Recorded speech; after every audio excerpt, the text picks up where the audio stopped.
My name is Sue Butcher, and today I'm going to talk to you about why people are sharing online and why you should too. So, what is sharing? All over the internet, there are places where you can publish content or material for other people to comment upon, like and share onwards. So sharing is publishing. But why do people publish things online?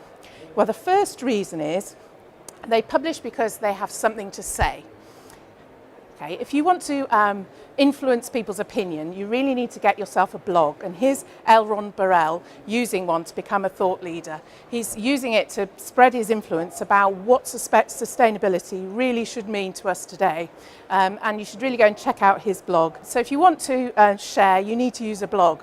But people also share online because they need help. They share their problems. So here's a filmmaker, Neil Fairbrother, asking me for advice about the CO2 emissions of wind turbines, and I'm introducing him online to a few people who might be able to answer his questions. Now, some of the people who help you online might have ulterior motives, but that's absolutely fine as long as both people benefit. So here's a lighting saucer on Twitter helping me with a Friday afternoon problem. How do I find an uplighter wading through the Thorn lighting catalogue, which is like a living hell?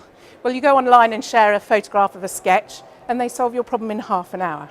But of course, it's not just about being useful, it's about sharing things that you love. So here's James Dodds. He's a painter based in the east of England, on the Essex coast, where I live. And I love his pictures, and he's let me share this one with you today. And you can see more on his website. So you can be beautiful as well. But we do all these things actually because we want to talk about stuff. We want to have conversations, because by talking to each other, we can learn more about each other, and we can work out whether we want to work together, whether we want to do business, or whether we just want to learn how to do things with each other. Who do you want to work with? Sometimes you want to gather together with people that you know and who you share something in common with. And this happened with the UK BIM crew, of course, people wanting to learn about BIM in the early years.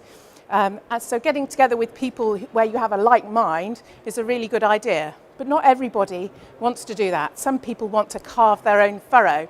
And these people are often called thought leaders. And TED produces a video by one of them every day in your inbox for free. This is John Kasona, who's a poacher turned gamekeeper, well, turned conservationist, in fact, in Namibia. And you can get videos from thought leaders every day. Why are thought leaders important? Because they teach us how to be remarkable, literally. If you do something amazing, people remark upon it, and that's what remarkability is. And Seth Godin wrote a book about this. It was called Purple Cow, because a purple cow is probably the most remarkable thing you'll ever see. So we want to be remarkable. And being remarkable used to be quite difficult. You might find yourself shouting in a bucket. But now we have Google. And because of Google, it doesn't matter how weird and niche you are. The nichier the better, because it will make it easier for people to find you. This is Google Whack, something worth looking up. There's Dave Gorman talking about Google Whack. So Google has really changed the way people find products and services. It's no longer the case that Amazon won't publish your book. It's no longer the case that, that McDonald's will outcompete with the local cafe. If the local cafe is good and it's online, you can find the niche market, not just the mass market at the top.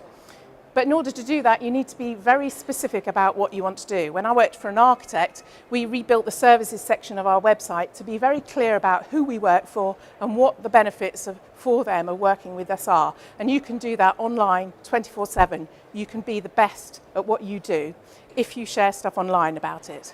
So if you're specific and you're remarkable, then you'll be memorable. And you won't just stick in the brains of the people who see your stuff or who meet you, but also you'll stick on the internet, building up a footprint of your remarkability online. And that's what we're trying to do here. And if you do that, you no longer have to shove your stuff in people's faces, which of course a lot of people have experienced here today and tomorrow, but people actually break down the door to come and find you. Now, if you're a blender company, you'll probably be quite pleased that you have 750,000 subscribers to your YouTube channel. That really is sticky.